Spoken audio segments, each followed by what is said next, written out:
Hello students, 2020 का जो mains होने वाला है, मैं समझता हूँ आप सब उसके तैयारी में लगे होंगे। मैं पब्लिक एडमिनिस्ट्रेशन में कुछ टॉपिक पर आपके साथ डिस्कस किया था। आज उसी सीक्वेंस में एक आगे नया टॉपिक टेकअप कर रहा हूँ, वह है comparative public administration. Question pattern बतलाता है कि हर साल इस टॉपिक पर क्वेश्चन आते हैं, तो स्टूडेंट को इस टॉपिक को बेहतर ढंग से कर लेना चाहिए। कॉम्परेटिव पब्लिक एडमिनिस्ट्रेशन आप कह सकते हैं लोक प्रशासन का जो कह सकते हैं पाठ्यक्रम है, उसमें न्यू कमर है। यह वर्चुअली सेकंड वर्ल्ड वॉर के बाद आया है, जब एक बड़ी संख्या में थर्ड वर्ल्ड कंट्रीज इंडिपेंडेंट हुए और जब इन देशों में डेवलपमेंट को गति प्रदान करने के लिए वेस्टर्न कंट्री के मॉडल और सपोर्ट को लागू किया गया, तो पाया गया कि वे वांछित परिणाम ना दिए। तो यह बात जिज्ञासा हुई, आखिर क्या कारण है कि जो मॉडल, जो तकनीक पश्चिमी देशों में सफल है, वह इन देशों में सफल क्यों नहीं हुए।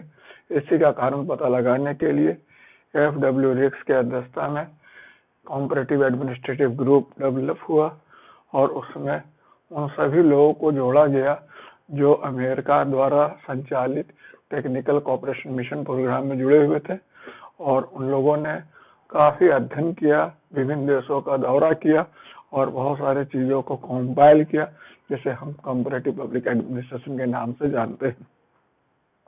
कॉम्परेटिव पब्लिक एडमिनिस्ट्रेशन, जैसा कि नाम से ही पता लग रहा है, दो या दो से अधिक लोक प्रशासन का सापेक्षिक अध्ययन को कहते हैं। संस्कृति के आधार पर, स्थान के आधार पर यदि हम दो या दो से अधिक लोक प्रशासन का सापेक्षिक अध्ययन करते हैं तो उसे तुलनात्मक लोक प्रशासन कहते हैं। तुलनात्मक लोक प्रशासन का वर्चुअली दो उद्देश्य है। एक उद्देश्य है सिद्धांत निर्माण करना और दूसरा उद्देश्य है विकासशील देशों के प्रशासनिक समस्याओं का समाधान ढूंढना। जैसा कि आप जानते हो कि तुलनात्मक अध्ययन बहुत ही आवश्यक है। आपको पता है कि लोक प्रशासन में एक लंबे अरसे से लोक प्रशासन को विज्ञान बनाने का प्रक्रम जारी है। इसी क्रम में 1947 में रॉबर्ट डाहल की जो पुस्तक आई थी, उसमें कहा गया था कि जब तक लोक प्रशासन का अध्ययन तुलनात्मक नहीं हो जाता, तब तक लोक प्रशासन का विज्ञान का दावा खोखला प्रतीत होता है। तो किसी भी विषय का तुलनात्मक अध्ययन होना विज्ञान होने के लिए उसका पूर्व शर्त है। लोक प्रशासन के उद्विकास क्रम को यदि आप गौर करें कि यह विषय जो है 1887 में विषय के रूप में स्टार्ट हुआ, हालांकि इस पर भी कंफ्यूजन है, कुछ लोग 1900 बोलते हैं। तो आप देखते हैं कि तो 1887 से लेकर मोटा मोटी समझ सकते हैं आप 1967-68 तक पारंपरिक लोक प्रशासन का प्रभाव रहा।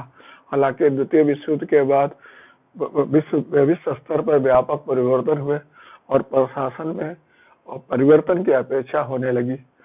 फिर नवलोक प्रशासन का युग आया जो अमेरिका में डेवलप हुआ और फिर 1990 के दशक में उदारीकरण, वैश्वीकरण के परिप्रेक्ष्य में नवलोक प्रबंध आया और 2004-05 में आप देखते हैं नवलोक सेवा उपागम आया। लोक प्रशासन विषय के रूप में पूरी तरह अमेरिका में विकसित हुआ है।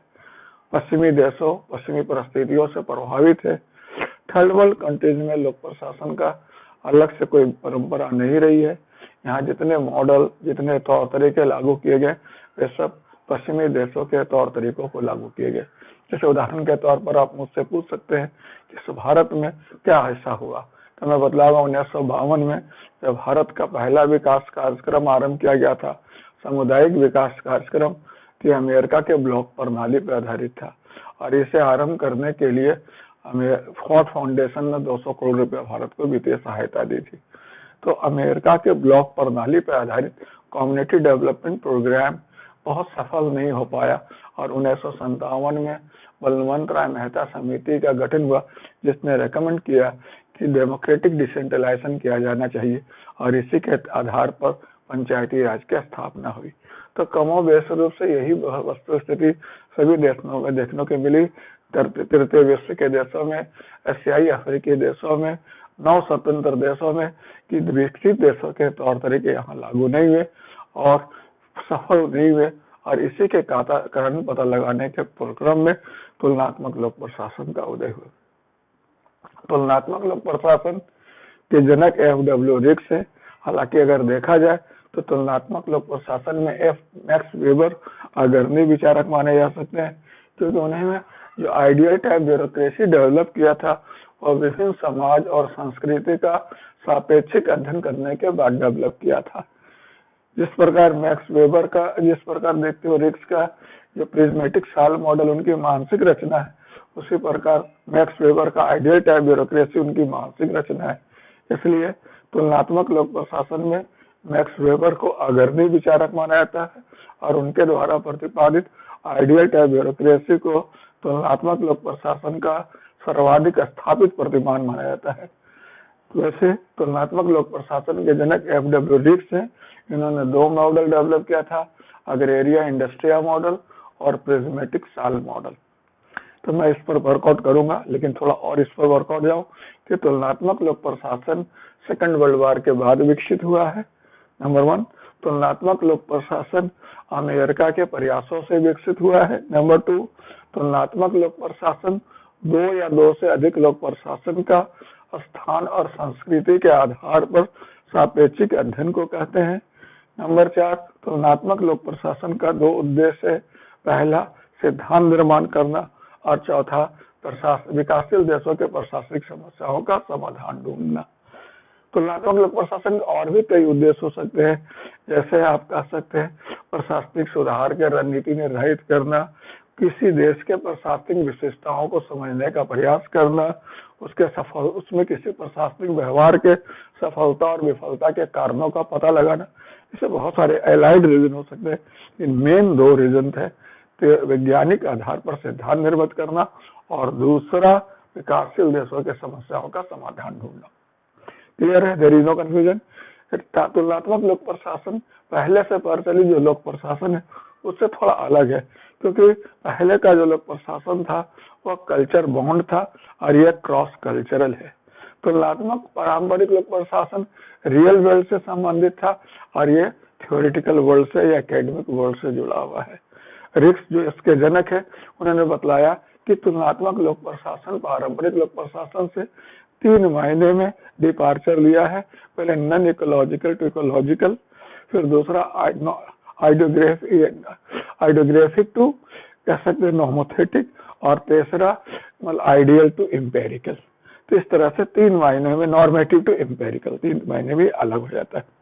यानी तुलनात्मक लोक प्रशासन इकोलॉजिकल थ्रस्ट पर बल देता है, तुलनात्मक लोक प्रशासन एम्पेरिकल है और तुलनात्मक लोक प्रशासन नॉर्मोथेटिक है। यानी यह कोई भी चीज डेवलप करने के पहले, उस पर यूनिवर्सलिटी क्लेम करने के पहले विभिन्न संस्कृतियों में अध्ययन करता है, उसके बाद ही दावा करता है। There is no confusion. तो ये बेसिक फैक्ट हुआ। तुलनात्मक इस टॉपिक में अगर आप देखो सिलेबस देखोगे, तुलनात्मक लोक प्रशासन एक टॉपिक बड़ा इंपॉर्टेंट है कि प्रशासनिक प्रणाली, जैसे प्रशासनिक प्रणाली और कैसे वहाँ के परिस्थितियों से और इतिहास से प्रभावित होती है। तो यहाँ मैंने यह पॉइंट आउट करने की कोशिश किया है कि किसी भी देश का एडमिनिस्ट्रेटिव सिस्टम जो होता है वह 2 घटक से निर्धारित होता है, वहाँ के हिस्ट्री से और दूसरा वहाँ के इकोलॉजी से। हिस्ट्री मतलब हुआ जो उसका अतीत, और दूसरा हुआ इकोलॉजी मतलब उसका हुआ परिस्थिति। अतीत जो है वह विरासत के माध्यम से पीढ़ी दर पीढ़ी हस्तांतरित होता है, और इकोलॉजी जो वह है जो समय के परिस्थिति के अनुसार बदलते रहता है। जैसे उदाहरण के तौर पर भारतीय प्रशासन को ले लो, तो भारतीय प्रशासन में आज भी मुगल काल, मौर्य काल, ब्रिटिश काल के प्रशासन का स्पष्ट प्रभाव देखा जा सकता है। और दूसरा ये भी देखा जा सकता है कि स्वतंत्रता प्राप्ति के पहले या ब्रिटिश के आगमन के बाद या मुगल के आगमन के बाद भारतीय प्रशासन में कैसे बदलाव आया। अभी 90 के दशक में जो परिवर्तन हुआ उसका लोक प्रशासन पर प्रभाव देखा जा सकता है। तो एडमिनिस्ट्रेशन और administrative system is highly influenced by both the factors, history and ecology. Clear है? कहीं हिस्ट्री का प्रभाव ज्यादा होगा, कहीं इकोलॉजी का प्रभाव ज्यादा होगा। जैसे कोई सिस्टम क्लोज होगा वहाँ हिस्ट्री का प्रभाव ज्यादा होगा, जो सिस्टम ओपन होगा वहाँ इकोलॉजी का प्रभाव ज्यादा होगा। लेकिन दोनों प्रभावित करते हैं और दोनों का इन्फ्लुएंस आप प्रशासनिक प्रणाली पे देख सकते हो। इसलिए किसी भी प्रशासनिक प्रणाली को यदि आप समझना चाहते हो तो उसका अतीत और उसका परिस्थिति दोनों पर भी वर्कआउट करना आवश्यक है। जैसे एक टॉपिक है इकोलॉजी ऑफ पब्लिक एडमिनिस्ट्रेशन, यानी लोक प्रशासन का पारिस्थितिकी। इसका मतलब है लोक प्रशासन और उसके पर्यावरण के बीच अंतःक्रिया करने वाले अवधारणा को हम लोक प्रशासन के पारिस्थितिकी कहते हैं। तो लोक प्रशासन के पारिस्थितिकी में कौन कौन आता है? राजनीतिक प्रणाली, आर्थिक प्रणाली, सामाजिक सांस्कृतिक प्रणाली, वैधानिक प्रणाली वगैरह वगैरह आते हैं। सबसे ज्यादा प्रभावित कौन करता है? राजनीतिक प्रणाली, क्योंकि वो डायरेक्ट उसको नेतृत्व प्रदान करता है। फिर आर्थिक प्रणाली, फिर सामाजिक सांस्कृतिक प्रणाली और वैधानिक प्रणाली अल्टीमेट, क्योंकि हर देश में अपना संविधान होता है, व्यवस्था होती है, उसके हिसाब से शासन चलता है। इसके अलावा संविधान के अलावा और भी कई बाह्य घटक होते हैं, परंपरा, परिपाटी इत्यादि भी बाह्य दबाव और घटक भी जो प्रशासनिक प्रणाली को प्रभावित करते हैं। लेकिन सामान्यतया प्रशासनिक प्रणाली को सबसे ज्यादा प्रभावित राजनीतिक प्रणाली करते हैं और अंतिम रूप से प्रभावी वैधानिक प्रणाली करते हैं, और बीच में सामाजिक, आर्थिक, तकनीकी बहुत सारे घटक हो सकते हैं। यह डायग्राम नॉर्मल सर्कमस्टांस में कि सबसे ज्यादा प्रशासनिक प्रणाली प्रभावित कर रहा है, फिर आर्थिक प्रणाली। लेकिन यह डायग्राम बतला रहा है कि प्रशासनिक प्रणाली एक गतिशील अवधारणा है जिसमें सामाजिक प्रणाली, आर्थिक प्रणाली, राजनीतिक प्रणाली, वैधानिक प्रणाली सब अपने अपने ऑर्बिट में काम करते हैं, और जो जितना नजदीक होता है प्रशासन का वो उसे उतना ज्यादा प्रभावित करता है। जैसे उदाहरण के तौर पर, जैसे कभी वैधानिक प्रणाली ज्यादा प्रभावित कर सकता है, कभी सामाजिक प्रणाली ज्यादा प्रभावित कर सकता है, कभी आर्थिक प्रणाली प्रभावित कर सकता है, depending on situation. So this is the basic point. Clear? मैंने आपको बताया कि FW रेक्स तुलनात्मक लोक प्रशासन के जनक है। रेक्स तुलनात्मक लोक प्रशासन में 3 उपागम इस्तेमाल किया है। एक उपागम का नाम है जिसको हम लोग कहते हैं पारिस्थितिक उपागम, दूसरा उपागम जिसको कहते हैं संरचनात्मक कार्यात्मक उपागम, और तीसरा उपागम है आदर्श उपागम। आदर्श उपागम का इस्तेमाल पहले मैक्स वेबर भी किया था और उसी आधार पर आइडियल टाइप ब्यूरोक्रेसी डेवलप किया था। तो इस दृष्टि से देखा जाए तो मैक्स वेबर का आदर्श प्रतिमान हुआ, वह प्रेरणा स्रोत हुआ FW रेक्स का संपार्श्विक साल प्रतिमान का। रेक्स सबसे पहले अग्रेरिया इंडस्ट्रिया मॉडल डेवलप किया। स्ट्रक्चरल फंक्शनल अप्रोच पर आधारित है कि स्ट्रक्चर के आधार पर फंक्शन, मतलब जो इंडस्ट्री, जो ऑर्गन, जो सेक्टर, जो घटक, जो कह सकते हैं जो संगठन जैसा काम का उसी हिसाब से उसका कार्य के हिसाब से संरचना होता है। अग्रेरिया अर्थात वह कृषि जो करता है उसको अग्रेरिया कहते हैं, और जो औद्योगिक कार्य करता है उसको हम इंडस्ट्रिया कहते हैं। तो अग्रेरिया इंडस्ट्रिया मॉडल समझ रहे हैं? यानी 2 समाज है, एक अग्रेरिया समाज है, दूसरा इंडस्ट्रिया समाज है। अग्रेरिया समाज में एग्रीकल्चर होता है, इंडस्ट्रिया समाज में इंडस्ट्री यानी उद्योग होता है। ये पुराने हो गए, ये नवीन हो गए। ये इसमें चाइना और भारत जैसे पुरानी व्यवस्था को रखा गया, और इस समय अमेरिका और औद्योगिक समाज को रखा गया। लेकिन हम लोग वर्चुअली तुलनात्मक लोक प्रशासन में मेनली फोकस कर रहे थे विकासशील देशों को समझने का, जिसको इसने एड्रेस नहीं किया था।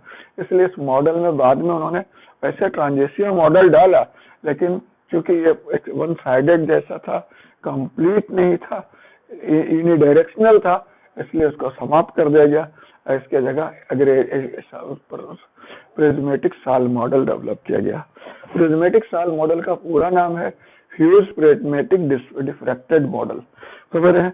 ये जो develop fuse prismatic diffracted model, ये डेवलप किया गया है डिफरेंशिएशन के आधार पर। वह समाज जो बिल्कुल अनडिफरेंशिएटेड है उसे फ्यूज कहा गया है, जिसमें जनजातीय समाज वगैरह आ सकते हैं, ग्रामीण समाज।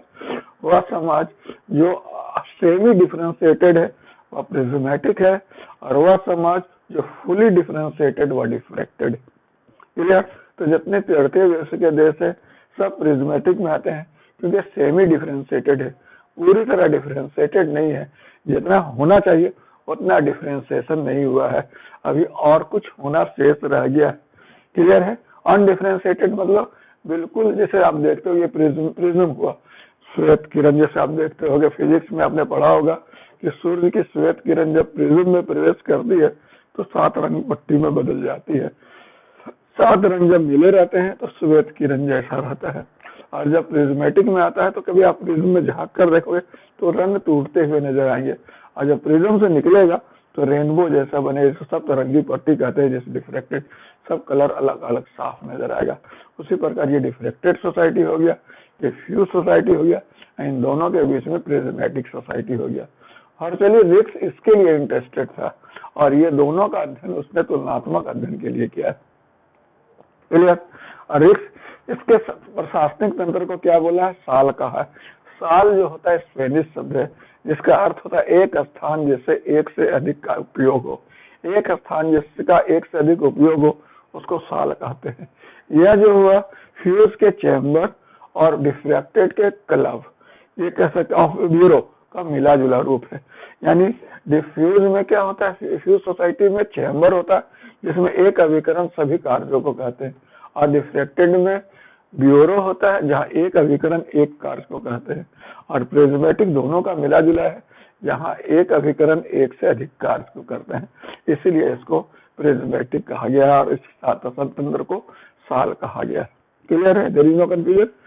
रिक्स ने इस समाज के कई कैरेक्टरिस्टिक्स को आइडेंटिफाई किया है, जैसे हेट्रोजेनिटी जिसको विजातीयता कहते हैं, दूसरा कहते हैं ओवरलैपिंग, क्या कहते हैं फॉर्मलिज्म जिसको औपचारिकता कहते हैं, और तीसरा ओवरलैपिंग जिसको आच्छादन या अतिराव कहते हैं।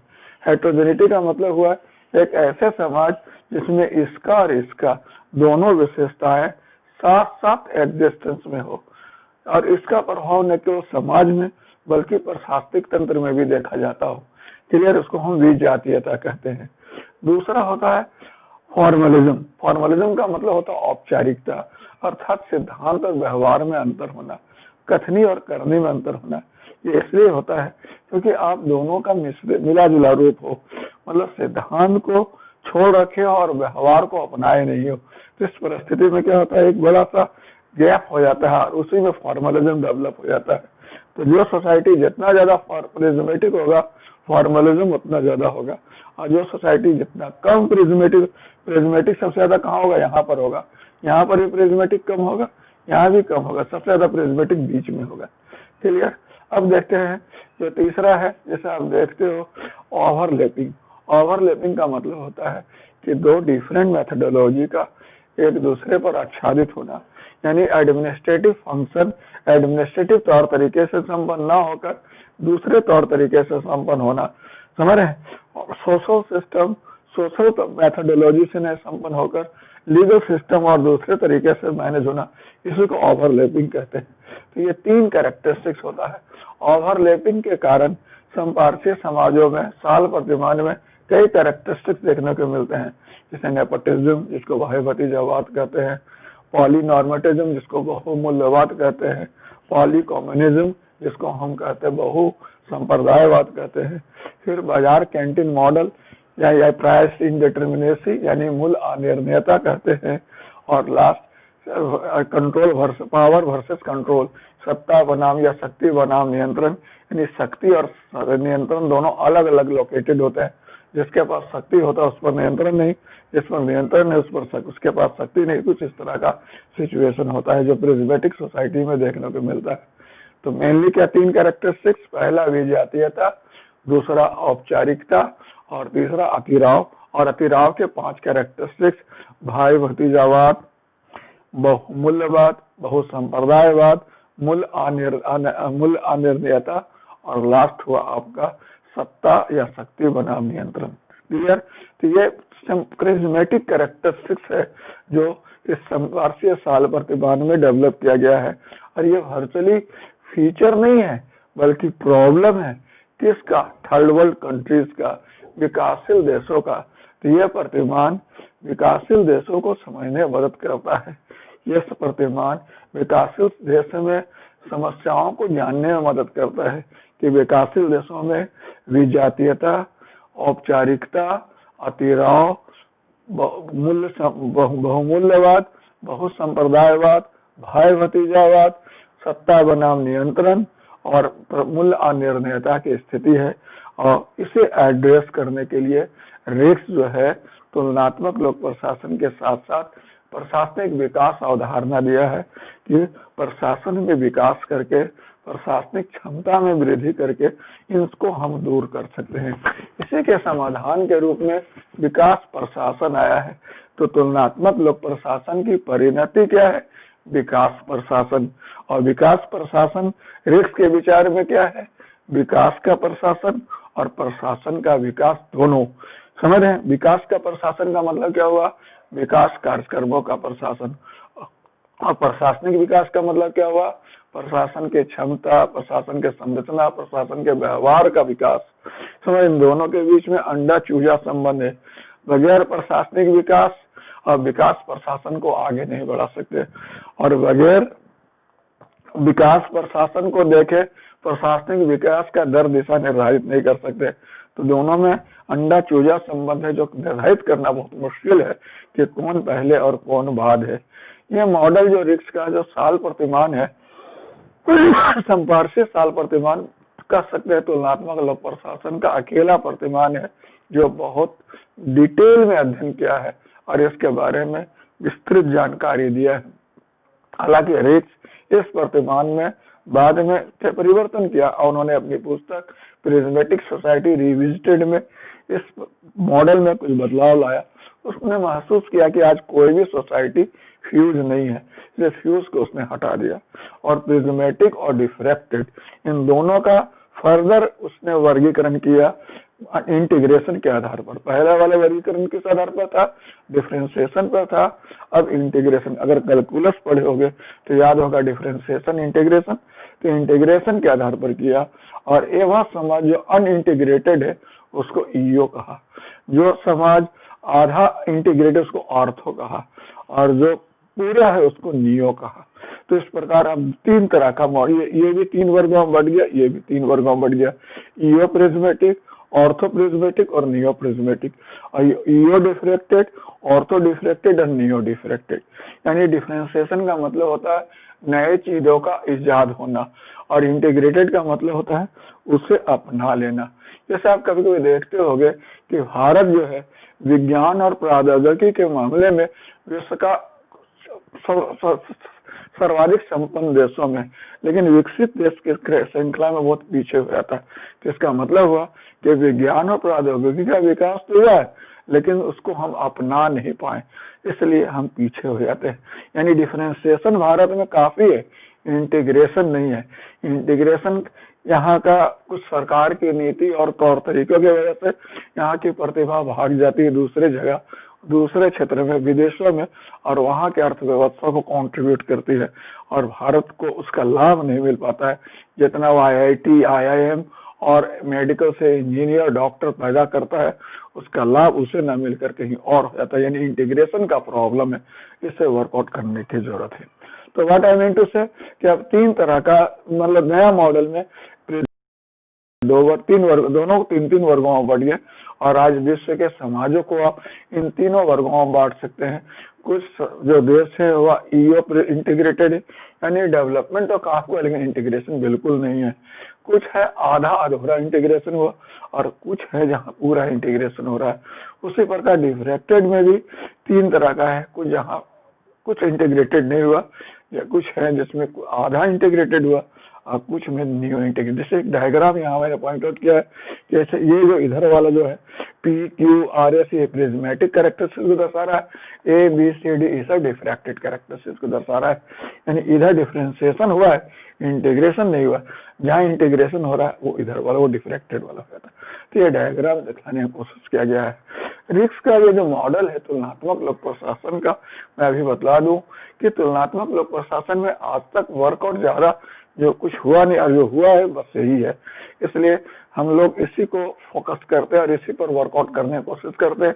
हालांकि रिक्स की प्रतिमान की कम आलोचना नहीं हुई है।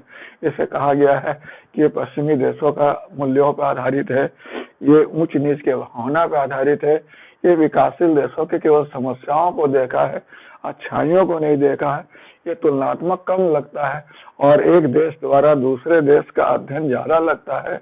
समझ में अमेरिका को मानक माना गया है। इसका जो स्वरूप है वह कह सकते हो, मतलब कह सकते अभिजात्यवादी है। इसका स्वरूप पश्चिमी है। ये उसमें सार्वभौमिक स्वरूप वैधानिकता का अभाव है। कई आधार पर इस सिद्धांत का, इस प्रतिमान की आलोचना की जाती है, लेकिन आज भी इस प्रतिमान का कोई विकल्प नहीं, इसलिए इसका बहुत ज्यादा महत्व है। इसका बहुत ज्यादा कदर है और इस पर हमेशा मतलब एग्जाम के पर्सपेक्टिव से भी देखा जाए तो क्वेश्चन पूछे जाते रहे। इसलिए इस टॉपिक को आप बेहतर ढंग से पढ़ें, बेहतर ढंग से समझे। आप तुलनात्मक लोक प्रशासन का अलग से जो किताब आता है उसको पढ़ सकते हैं। सिलेबस में जिस टॉपिक को फोकस किया गया उसको खास तौर पर पॉइंट आउट करके पढ़ सकते हैं और फिर उसमें पॉइंट्स को समराइज करके उसका एक जगह कलेक्शन तैयार कर सकते हैं और जो प्रीवियस ईयर में क्वेश्चन पूछा गया है या जो पूछा जा सकता है उसको केंद्र बिंदु पर रखकर उस पर आंसर लिखने का प्रयास कर सकते हैं। समझ रहे? मैं समझता हूँ जो मैंने आपके साथ शेयर किया, जो कुछ संक्षेप में जानकारी देना चाहे, आपके लिए लाभप्रद होगा, कुछ सहयोग दे सकता है आपको आगे अपनी पढ़ाई करने और रणनीति बनाने में, तो आप इसको एक सहयोग के रूप में ले और इस पर और सप्लीमेंट करें, इस पर आंसर लिखें। पहले तो पढ़े तुलनात्मक लोक प्रशासन पर, अरोड़ा की पुस्तक है, बहुत सारी पुस्तक तुलनात्मक लोक प्रशासन की पुस्तक पढ़े, इग्नू का नोट्स है वो पढ़े और फिर एक समरी तैयार करें उसका अपना और फिर यूपीएससी में पूछे गए क्वेश्चन या पूछे जाने लायक क्वेश्चन के आधार पर आंसर तैयार करें और मुझे पोस्ट करें। अगर आपको लगता है मैं आपको जरूर सहयोग दूंगा अगर आपकी आवश्यकता हुई तो, और आप इस पर बेहतर करें। अभी एग्जाम में ज्यादा समय नहीं है, आप ज्यादा रिलैक्स हो नहीं सकते हो, इसलिए ज्यादा वर्क करो और बेहतर से बेहतर परफॉर्म करने की कोशिश करो। Okay, all the best, enjoy.